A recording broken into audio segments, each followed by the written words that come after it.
Friday morning, 11 minutes past 7. Good morning to you. After her divorce settlement from Paul McCartney, Heather Mills is back in front of the cameras in the United States, and she joins us now live from Las Vegas. Heather, good morning. How are you?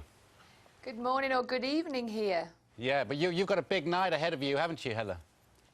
My girlfriend's birthday is in 45 minutes, so yeah, once I'm finished here, we're going dancing. And what are the plans? Just a boogie, but only for a couple of hours, because we've got to get up about 6 and get ready for the Miss USA. We have a sort of pre-prep talk orientation with Donald Trump for a few hours about what we can do and not do. Apparently, we're not allowed to speak to other judges. We can't converse with the other participants, and there's all these rules and regulations. And I'm here judging Miss USA because Donald Trump contacted my office and said he wanted someone for the charity aspect, and a lot of people weren't aware that the actual reigning champion and everyone of every year has to raise millions of dollars for breast and ovarian cancer. And so I agreed that I would come along and be involved for that reason. That's good. And then I thought of a little idea last night. I thought, well, why don't we get, you know, one of the heads of the hotel to donate a few slot machines for breast and ovarian cancer and put some of the pink ribbons on for the breast cancer. And they've just agreed to it, so it's quite exciting. So every time someone spends their money on that slot machine, the money goes to the charity. So we're having a good time. Heather, you are determined. You don't take no for an answer when it comes to charity, do you? What's it like to be back in the United States? In the past, you've said perhaps you'd like to live there. Would you consider that? You know, I've always wanted to live here, but I've always said that I can't live here because I want to keep my daughter near her father. But, you know, there's plenty of holidays. Kids have 4 or 5 months holiday a year, so whenever my daughter's with her dad on holiday, I pop over here and do my charity work, because this is where we raise most of our funds, because there's so many people.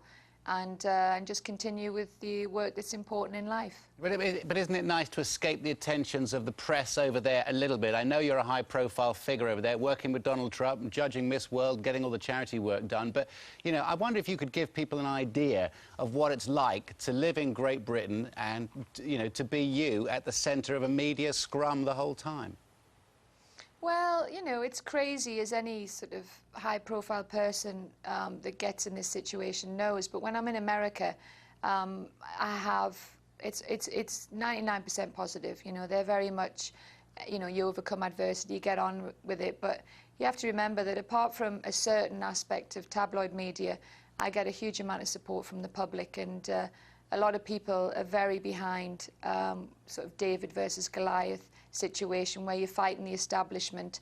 And I've done it for 20 years, and I always upset the apple cart and have campaigns, you know, trying to do the UK.co campaign and UK.com campaign, and trying to create truthful journalism, and then the landmine treaty and the dog and cat fur campaign. I'm always going to be campaigning. It's never going to stop. So, you know, people love me or hate me, and all I think about is the people that I know and suffer with different causes, and carry on my charity work, and that's what keeps me alive, really. And I'm sure it does, and I'm sure it's been wonderful, and your daughter as well over the last month or so, and going through this whole thing that you went through. Looking back, if you don't mind, just for a second, to last month's divorce settlement, everything went with it.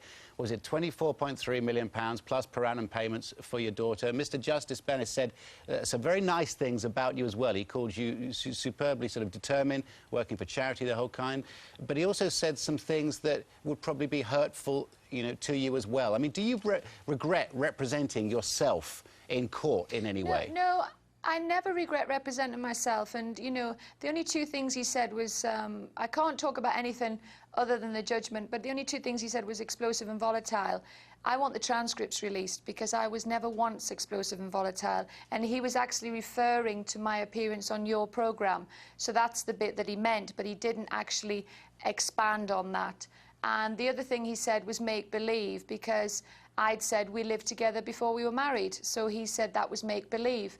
You know, most people know we lived together before we were married, and what he should have said is, I don't believe that, and that's it. So, you know, it's very, very strange, and at the moment I'm arguing with him on a daily basis about the fact that he should release the transcripts, because he's done a very virtually one-sided judgment, and when you read the transcripts, they're completely the opposite. So we'll get there in the end, and the truth always out. The truth always outs in the end. and you know, the wheel is turning. I mean, like, a lot of people will have laughed over here. I suppose there was quite an explosive moment in court, Heather. Did you regret pouring water on Fiona Shackleton's head? No, I didn't, and I admitted openly that, and it wasn't actually in the trial. That's what people get confused. The trial happened, it finished. I was thanked by the judge, and he says at the end of the transcript, "I'd like to thank you for the great courtesy you've shown to this court." And that was the end of that. He did his judgment 2 weeks later. And I went back to the court, and Paul's lawyers and him argued to have the judgment put out with all my daughter's private information and our private information on this one-sided judgment. And Mrs. Shackleton said something under her breath, so I cleansed and baptised her, which was, I thought she looks fantastic. I thought she did her the world of good, and now I've been offered lots of jobs for creating real looks for women of her age with those kind of hairdos. So I have no regrets. Yeah, no, you're not. You don't seem to be a woman that would. You seem to move on. But no, now, now, of course, Heather, you have to talk to Paul now, the father of your child. I assume on a weekly or a monthly basis. Are you able to do that after having been through everything that you have together?